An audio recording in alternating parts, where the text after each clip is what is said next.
인사하면 좋겠습니다. 왕이신 주님을 의지하며 삽시다. 왕이신 왕을 의지하며 삽시다. 명절이 되니까 얼굴이 다 좋으신 거네요, 그죠? 예전에 영국의 무신론자 단체인 영국 인본주의 협회가요, 런던 중앙을 가로질러 달리는 한 버스에 돈을 많이 주고 다음과 같은 광고를 짓게 했습니다. 그 광고 내용은 이것입니다. 하나님은 없을 것입니다. 이제 걱정을 그만두고 삶을 즐기십시오.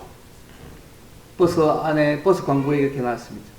달리는 버스 안에 많은 돈을 주고 하나님은 없을 것입니다.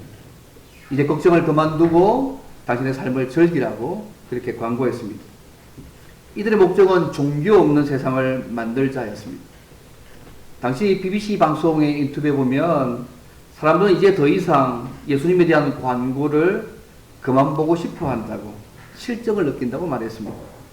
이제 전도도 그만했으면 좋겠고 전 세계에서 종교가 다 사라져 버리면 인류가 더욱 행복할 것 같다고 그렇게 말하는 사람들도 있었습니다. 이처럼 아직도 세상은요, 하나님을 무시하고 예수님의 존재를 부인하는 수많은 사람들이 그때나 지금이나 많이 존재합니다. 적극적으로 이 상에서 예수님의 흔적을 지우기 위해서 예수님이 실제로 이 땅에 오셨다는 그 사실을 부인하게 활동하는 사람들도 많습니다. 그래서 예수님의 가르침도, 예수님의 십자가의 죽으심도, 예수님의 부활도 승천도, 다시 오심도 모든 이야기를 다 새빨간 거짓말이라고 말하고 모두 부인합니다. 그것이 지금 우리가 삶을 살아가고 있는 이 세상의 한 모습입니다. 세상 사람들은 하나님과 예수님이 없는, 종교가 없는 세상이 되면 인류가 행복할 것이라고 생각합니다. 여러분 어떻게 생각하십니까? 근데 오늘 말씀은 정반대로 말씀하고 있는 말씀입니다. 오늘 시편은 어떤 사람이 하나님께 복을 받고 행복을 누리는 삶을 살 수 있는지를 우리에게 말씀합니다. 그렇다면 어떤 삶이 하나님께 복을 받고 행복을 누리는 삶인지를 오늘 말씀을 통해서 우리 다른 시편 2편의 말씀인데 함께 좀 생각해 보면 좋겠습니다. 어떤 사람이 하나님께 복을 받고 행복을 누리는 삶을 살 수 있을까요? 크게 두 가지로 생각하려고 합니다. 첫째는 뭐냐면 왕이신 주님을 거절하거나 대적하지 말아야 합니다. 우리가 어떻게 하면 하나님께 복을 받고 행복을 누리는 삶을 살 수 있을까? 첫 번째 모습은 왕이신 주님을 거절하거나 대적하지 말아야 합니다. 왜요? 그것이 망하는 길이기 때문에 그렇습니다. 시편은 모두 150편으로 이루어져 있습니다. 특히 시편 1편과 2편이 전체 시편의 서론을 보통 보거든요. 그래서 어떤 사람이 복 있는 사람인지, 어떻게 복 있는 사람이 될 수 있는지를 시편 1편과 2편이 말합니다. 특히 1편에서는 사람들이 복을 받고 행복하게 살 수 있는 방법이 여호와의 법을 주야로 묵상하며 그 말씀대로 사는 자가 복 있는 사람을 말씀합니다. 그랬더니 시편 2편에서는 어떻게 말하고 있을까요? 그 말씀을 함께 생각해 보기를 원합니다. 오늘 시편은요, 다윗이 지은 시입니다.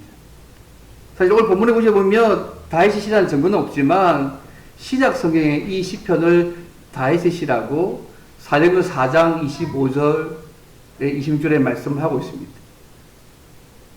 그래서 다윗이 이 시편을 지었는데요, 특히 또 이 시편을 메시아시로 보기도 합니다. 왜냐하면 시편 2장 7절 말씀이 너는 내 아들이라 오늘 내가 너를 낳았다는 이 말씀을 예수님께 적용하기 때문에 메시아 시편을 보기도 합니다. 오늘 본문 말씀 보시면요, 세상 나라와 민족들, 대적자들인 군왕들과 관원들이 헛된 일을 도모한다고 나와 있습니다. 그 핵심이 뭐냐면 여호와와 메시아를 대적하는 것이라고 1절 2절에 말씀합니다. 보통 고대 건동에서는요, 새 왕이 즉위할 때에 종종 주변의 나라들과 백성들이 그의 통치를 찬성하는 자들도 있었지만 반대하는 자들도 있었습니다. 그래서 구약시대의 왕을 세울 때도 알다시피 그죠? 그 머리에 기름을 부었습니다. 그래서 오늘 본문에 여호와와 그의 기름 받은 자를 대적한다는 것은 왕의 그 계승자가 왕위에 즉위하는 것을 반대하는 것을 말합니다. 그래서 구약시대의 다윗 왕국의 계승은 굉장히 중요한 의미를 가집니다. 그럼 오늘 보면서 왕의 즉위는 누구를 말하겠습니까? 물론 이 시의 대적단이 누구겠습니까? 물론 오늘 본문의 시편에 보게 되면 다윗이 지었으니까 아마 여호와 그의 기름 부은 자를 대적한다는 것은 1차적으로 다윗이나 솔로몬을 의미하겠지만 궁극적으로는 다윗의 직분이 예표하는 분, 왕으로 오실 그리스도를 반대하고 대적하는 것입니다. 그런데 사람들이 이렇게 이야기합니다. 우리가 그들의 맨 것을 끊고 그의 결박을 벗어버리자고 말씀합니다. 그들이 서로 말합니다. 우리가 그들의 맨 것을 끊어버리자. 무슨 말입니까? 하나님과 맺은 관계 다 끊고 하나님이 기름 부어 세운 왕인 그리스도의 통치를 더 이상 받지 말자고 얘기하고 있는 것입니다. 여러분 많이 듣는 말 아닙니까? 오늘 많은 세상 사람들이 말하는 내용과 똑같습니다. 그래서 우리는요, 오늘 보면은 그 당시에 세상 나라와 민족들의 왕들과 관원들이었지만 모든 시대에 그리스도를 반대하거나 대적하는 모든 자를 다 우리 속에 다 넣을 수 있습니다. 근데 오늘 본문이요, 인용된 사도행전 4장 25절에 보게 되면 사도들이 이 말씀을 당시 왕으로 오신 예수 그리스도를 전파할 때에 이를 반대한 세상의 군왕들과 관원들에게 오늘 본문 말씀을 적용했습니다. 여러분 사도행전 4장 25절 26절 보시면 이렇게 나와 있습니다. 또 주의 종 우리 조상 다윗의 입을 통하여 성령으로 말씀하시기를 어찌하여 열방이 분노하며 족속들이 허사를 경영하는고 세상의 군왕들이 났으며 관리들이 함께 모여서 주와 그의 그리스도를 대적했다고 말씀하고 있습니다. 이 당시는 당시에 예루살렘 공회가요, 베드로와 요한을 신문하다가 벌할 구실을 찾지 못하다가 내어주자 온 교회가 성령이 감동해서 하나님께 기도한 내용 가운데 한 부분입니다. 예수님이 이 땅에 오셨을 때, 이 땅에 왕으로 오셨을 때에 빌라도와 헤롯을 위시한 통치자들과 백성들은 예수님이 왕과 그리스도가 되는 사실을, 구주가 되는 사실을 그들은 거부하고 반대했습니다. 하지만 이러한 반대에 대하여 성령에 감동한 사도들과 교회는요, 사도행전 4장 28절 이렇게 말씀합니다. 하나님의 권능과 뜻대로 이루려고 예정하신 그것을 행하려는 것이라고 말씀합니다. 그들이 왕이신 그리스도를 반대하는 것, 거부하는 것, 그것은 하나님이 예정하신 그 일을 이루는 일이라고 말씀을 하고 있다는 것이죠.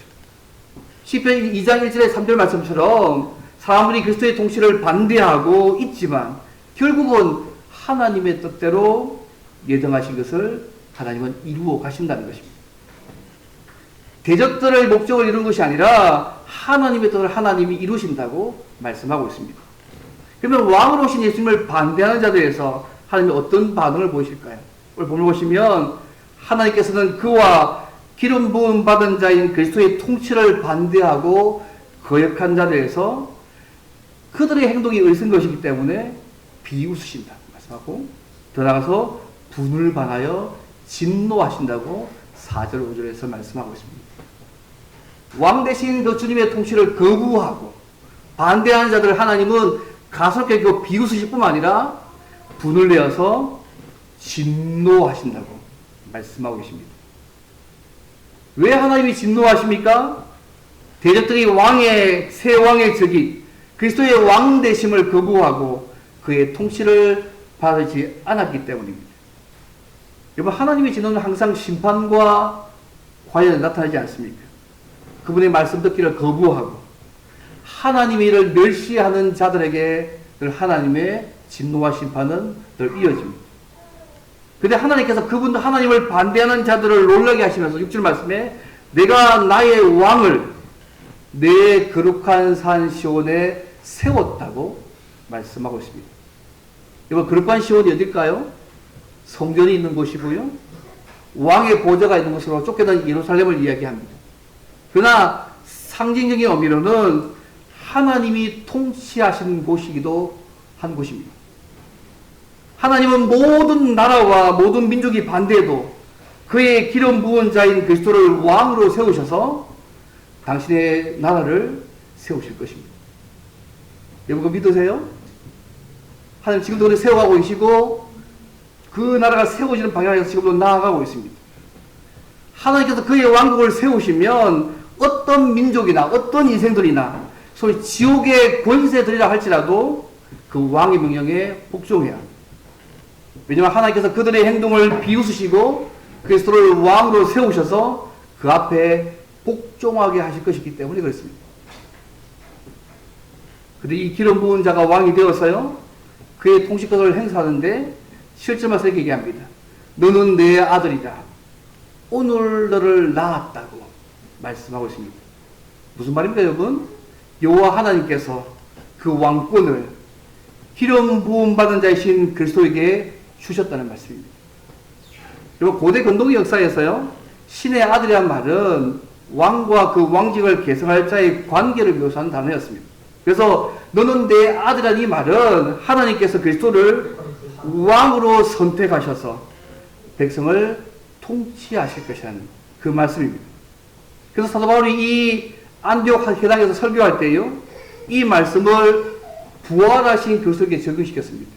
여러분, 사도행전 13장 보시면 13장 33, 44 보시면 이 말씀을요, 이 사도 바울이 안디옥 회당 설교할 때에 부활하신 그리스도에게 적용한 것을 알 수가 있습니다. 곧 하나님이 예수를 일으키사 우리 자녀들에게 이 약속을 이루게 하셨다 함이라. 시편 둘째 편에 기록한 바와 같이 너는 내 아들이라 오늘 너를 낳았다 하셨고, 또 하나님께서 죽은 자 가운데서 그를 일으키사 다시 썩음을 당하지 않게 하실 것을 가르쳐 시키되 내가 다윗의 거룩하고 미쁜 은사를 너에게 주리라고. 부활하신 예수님께 이 말씀을 적용했습니다. 바울은 이 시편의 말씀을 그리스도께서 십자가에 죽으시고 부활하심으로 온 세상을 다스리는 왕권을 받으신 것으로 그는 이해했습니다. 사도 베드로도 오순절에 행한 그 설교의 결론을 이렇게 얘기하지 않습니까? 사도행전 2장 36절 말씀에 그런즉 이스라엘 온 집은 확실히 알지니 너희가 십자가에 못 박은 이 예수를 하나님이 주와 그리스도가 되게 하셨다고 말씀하셨습니다.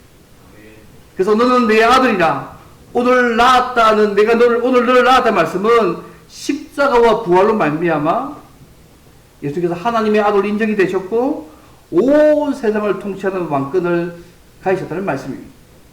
또한 여호와께서 그리스도에게 이방 나라를 유업을 주셔가지고 그의 소유가 땅 끝까지 이를 것이라고 8절에 말씀하셨습니다. 이제 그리스도가 온 세상을 왕으로 다스린다는 말씀입니다. 그리고 그의 왕권을 설명하기를 9절 말씀에 내가 철장으로 그들을 깨트리며 질그릇같이 부수리라고 말씀하고 있습니다. 이 철장이 뭐냐면요, 철로 만든 왕의 홀입니다. 왕권을 상징하는 그 지팡이입니다. 근데 그리스도가 이 왕의 것을 가지고 계시는데 그 왕권을 가지시고 그리스도의 왕 되심을 거부하고 반대하는 자들을 심판하신다는 것입니다. 요한계시록 19장에 이 말씀이 더 재밌게 나와 있습니다. 마지막 날에 나라들을 심판하기 위해서 오실 예수님의 모습을 보여주는데요. 요한계시록 19장 15절 16절을 보면 이렇게 나와 있습니다. 그의 입에서 예리한 검이 나오니 그것으로 만국을 치했고 친히 그들을 철장으로 다스리며 또 친히 하나님 곧 전능하신 이의 맹렬한 진노의 포주를 밝혔고 그곳과 다리에 이름을 쓴 것이 있으니 만왕의 왕이요 만주의 주라고 말씀합니다. 그리스도의 왕 되심을 거부하고 거절한 자들에게 최종적인 심판들이 요한계시록까지 이어지고 있습니다. 오늘 우리의 삶 가운데요, 가장 행복한 삶, 복받는 삶이 뭘까? 일단은 그리스도의 왕 되신 주님을 거절하거나 대적하지 않는 삶이 우선이가 되어야 할 것 같습니다. 많은 세상의 사람들이 그렇게 살아가고 있지 않습니까?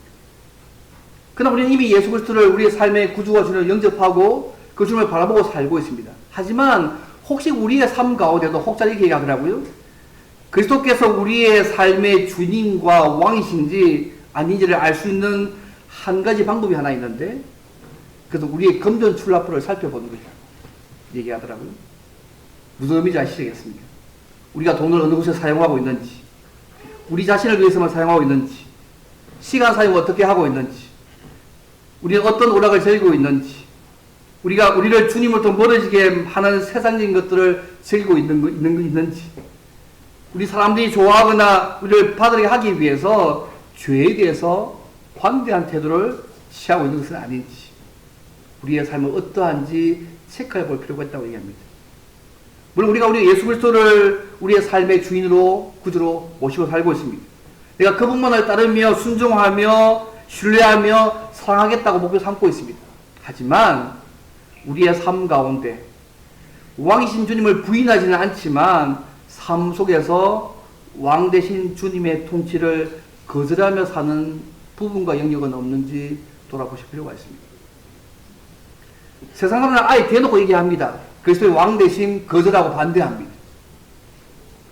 그분이 그들의 삶 가운데 들어오길 원치 않습니다. 들으면 끝장나는 것처럼 생각하고 망한다고 생각합니다. 그런데 안 받아들이면 진짜 망하는 것인데 그건 다르게 생각합니다.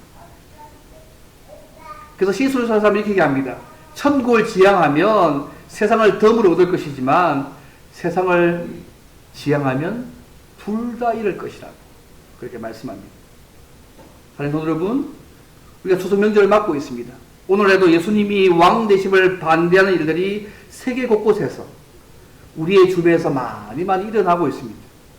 이런 분위기에 왕이신 주님을 무시하거나 반대하는 자로 서서 영적으로 망하는 자가 되지 않기를 바랍니다. 왕이신 주님을 우리의 삶 가운데 인정하면서도 삶 속에서 왕 되신 주님의 통치를 무시하며 거절하며 사는 부분이 없기를 바랍니다. 주님과 관계없는 삶을 살면서 마치 내가 이 땅에서 행복할 수 있다고 생각하지 않기를 바랍니다. 물론 우리가 경건하게 살고 주의 말씀을 살면 핍박받게 되어 있습니다. 어려움과 어려움 당하게 되어 있습니다. 디모데후서 말씀처럼. 그러나 이런 일로 인해서 낙심하지 않으면 좋겠습니다. 하나님께서는 그 반대조차도 당신의 뜻을 이루는 일에 사용하시고 자기 백성들을 보호하시는 은혜의 도구로 사용하시는 분이십니다. 지금 전 세계 신자들이 직장에서 사회에서 하나님을 예배하고 섬기는 것만으로 반대와 박해를 받고 있습니다. 너무너무 많습니다. 우리도 그런 반대와 핍박을 당할 수 있다는 것을 여러분 기억하시면 좋겠습니다. 그러나 참된 신자는 하나님이 주님이 왕이시라는 그 사실을 인정하고 세상의 요구를 거절하며 살아가는 사람들입니다. 이것 때문에 교회 사적볼 때 많은 교회가 핍박을 받기도 했습니다. 하지만 하나님께서 이러한 핍박조차도 어려움조차도 하나님의 뜻을 이루는 방편으로 사용하셨고요. 성도 유익이 되도록 바꾸어 주셨다는 것이 교회 역사의 중요한 교훈입니다. 사랑하는 성도 여러분, 우리가 어떤 상황들 가운데서 있다 할지라도 세상을 이기신 그 주님을 바라보고 주님의 반대편에 서서 살지 않으시면 좋겠습니다. 오히려 담대하게 믿음으로 살아가는 저와 여러분이 되시기를 주로 바랍니다. 첫 번째입니다. 그리고 두 번째로 보면 어떤 사람이 하나님께 복을 받고 행복을 누리는 삶을 살 수 있을까요? 주님을 왕으로 받아들이고 믿고 순종해야 합니다. 주님을 우리의 왕으로 받아들이고 믿고 의지하고 순종해야 한다는 말씀입니다. 우리 시피병 기자는 이 시의 결론으로 지혜를 얻으며 교훈을 받으라고 말씀합니다. 무엇이 지혜고 무엇이 교훈이라고 말씀합니까? 여러분 11절 보시면 여호와를 경외함으로 섬기고 떨며 즐거워하는 것이 세상 구단들에게 재판관들에게 그것이 지혜다 교훈이라고 말씀을 하고 있습니다. 똑같은 내용으로 11절에 얘기합니다. 그의 아들에게 입 맞추라고 11절에 말씀합니다. 여러분 입을 맞춘다는 말씀은 구약시대예요. 구약시대는 고대 근동에서 존경심을 가지고 신이나 왕에게 복종하겠다는 충성의 표시로 사용되어졌습니다. 그래서 내가 그의 아들에게 입 맞추는 이 모습은 하나님이 세우신 왕이신 기름 부은 아들인 그리스도의 통치를 내가 받아들이고 그분께 순종한다는 뜻입니다. 그분의 말씀을 듣고 왕이신 그분의 말씀을 듣고 의지하고 순종하며 살겠다는 것입니다. 특별히 왕으로 오신 이 그리스도는요, 우리 죄를 대신하여서 십자가에 죽어주심으로 우리의 왕이 되어주신 분입니다. 우리가 하나님을 순종하지 못하니까 하나님의 심판을 받을 수밖에 없었지만 그리스도께서 죽어주심으로 우리의 왕이 되시고 그 하나님의 법을 순종할 수 있도록 우리에게 성령을 보내어 주셨습니다. 그래서 우리가 하나님의 법을 여호와를 경외함으로 사랑으로 지켜서 복 있는 사람으로 살게 하시는 분이 그분이십니다. 그래서 우리는 하나님이 보내신 예수 그리스도에게 입 맞추어야 합니다. 그래서 하나님이 우리를 구원하기 위해서 세우신 그리스도님을 믿고 그분의 통치를 받아들이며 사는 것입니다. 왕 대신 그분을 믿고 받아들이고 믿고 의지하고 순종하며 사는 길이 우리가 해야 될 가장 중요한 일입니다. 그러면 그리스도께서 우리를 통치하시고 인도해 가시는 새로운 삶을 우리의 삶 가운데 누리게 될 것입니다. 오늘 말씀에 보시면요. 근데 우리가 그의 통치를 받아들이지 않는다면 하나님의 진노가 있게 될 것이라고 12절에 말씀합니다. 그의 아들에게 입맞추라. 그렇지 아니하면 진노하심으로 너희가 기대서 망하리니 그의 진노가 급하심이라고 말씀하고 있습니다. 역사적으로 하나님께서 세우신 그리스도를 믿지 않고 그분의 통치를 거부했던 많은 사람들은 하나님의 진노를 받았습니다. 오늘 보면 시의 결론을 보십시오. 여호와를 의지하는 자는 다 복이 있다고 하는 이 말씀처럼 복을 받게 될 것입니다. 죄송한 얘기지만 이 12절의 원어는요, 여호와가 아니고 그입니다. 그를 의지하는 자는 다 복이 있다고 됩니다. 이 그가 누구냐면 여호와가 아니고요. 사실은 오늘 말씀에 의하면 여호와께서 왕으로 세우신 아들인 그리스도를 의미합니다. 그의 아들에게 입맞추는 그 일은 예수 그리스도에게 피하는 일이라고 본문이 말씀하고 있습니다. 이것은 하나님께서 세우신 왕이신 그리스도를 우리가 의지할 때에 우리가 그분의 법을 즐거워하고 순종해서 그분이 약속하신 복 있는 삶들을 살아갈 수 있다고 사실 말씀하고 계십니다. 성도 여러분, 예수님을 어떤 분으로 믿고 고백하고 계십니까? 베드로처럼 예수님 우리의 구주와 주인으로 믿고 고백하시고 계시겠죠? 온 세상과 역사를 통치하는 왕으로 믿고 계시죠? 우리가 그리스도를 믿고 순종할 때에 이 세상에서 다가오는 새로운 나라에서도 주님과 더불어서 참 복을 누리게 될 것입니다. 그러나 우리의 삶 가운데 예수님의 주 되심을 인정하고 왕신 주님의 말씀대로 사는 일에는 많은 반대와 손해와 어려움이 우리의 삶 가운데 있을 것입니다. 역사상 많은 그리스도인들이 핍박받고 순교당한 중요한 이유가 뭐냐면 예수님을 주와 그리스도와 왕으로 믿었기 때문이었습니다. 여러분 그런 마음에 가고 있습니까? 오순절 이후에 이렇게 얘기하지 않습니까? 이러한 사람들의 위협을 느끼고 사도행전 4장 29절 이렇게 말씀합니다. 주여 이제도 그들의 위협함을 굽어보시옵고 또 종들로 하여금 담대히 하나님의 말씀을 전하게 해달라고 오순절 이후에 교회들이 하나님께 기도했습니다. 우리가 왕 대신 주님을 믿고 의지하고 순종하는 삶을 살아갈 때에 여전히 이 땅의 반대가 계속해서 있다는 것을 잊지 않으시면 좋겠습니다. 주님 나라 갈 때까지 계속 있습니다. 이러한 반대는 오늘날에도 지속되고 있다는 사실을 여러분 깨달으시면 좋겠습니다. 세상이 교회를 박해하고 예수님의 이름을 멸시하고 그의 말씀 듣기를 거부합니다. 그럼에도 불구하고 우리는 우리의 삶의 전 영역에서 왕이신 그리스도의 통치를 받고 의지하고 그 말씀에 순종하며 삶을 살아가야 합니다.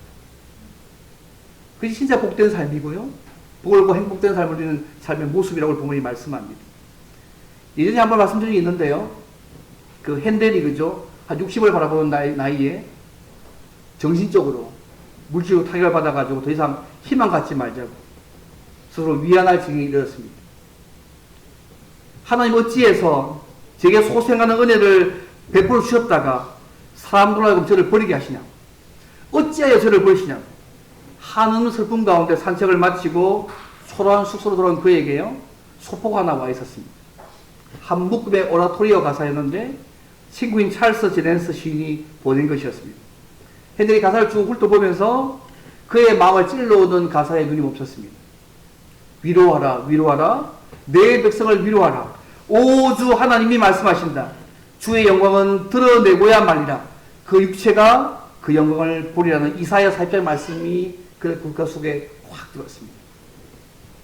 그래서 이 말씀을 통해서 나와 같은 사람을 통해서도 하나님이 영광받기 원하시는 하나님이다. 그 하나님의 계산을 깨달았습니다. 그 순간 떠오른 그 영감을 오선지에 옮기기 시작했습니다. 그날이 8월 24일 저녁이었는데요.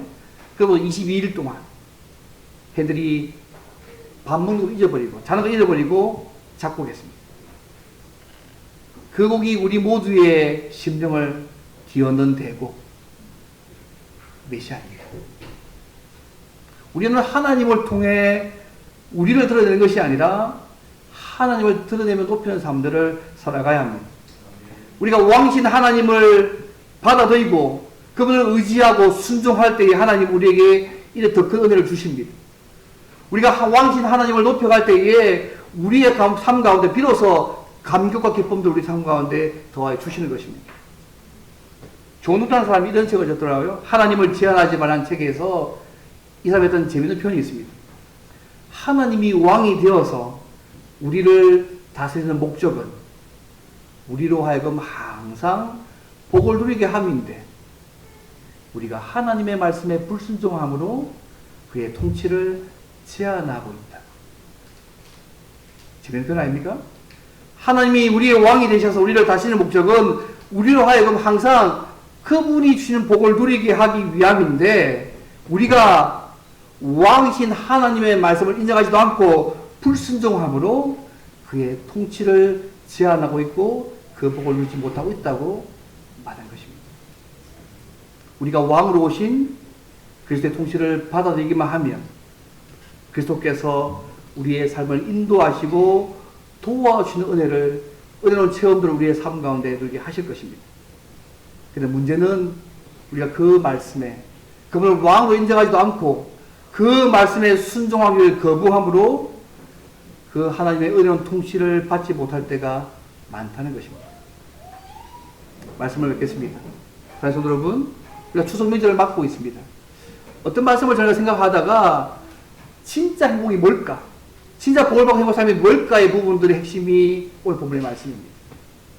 왕 되신 주님을 받아들이고 그분을 의지하고 믿고 순종을 사는 그 삶이 하나님께 복받고 행복한 삶임을 오늘 본문이 말씀하고 있습니다.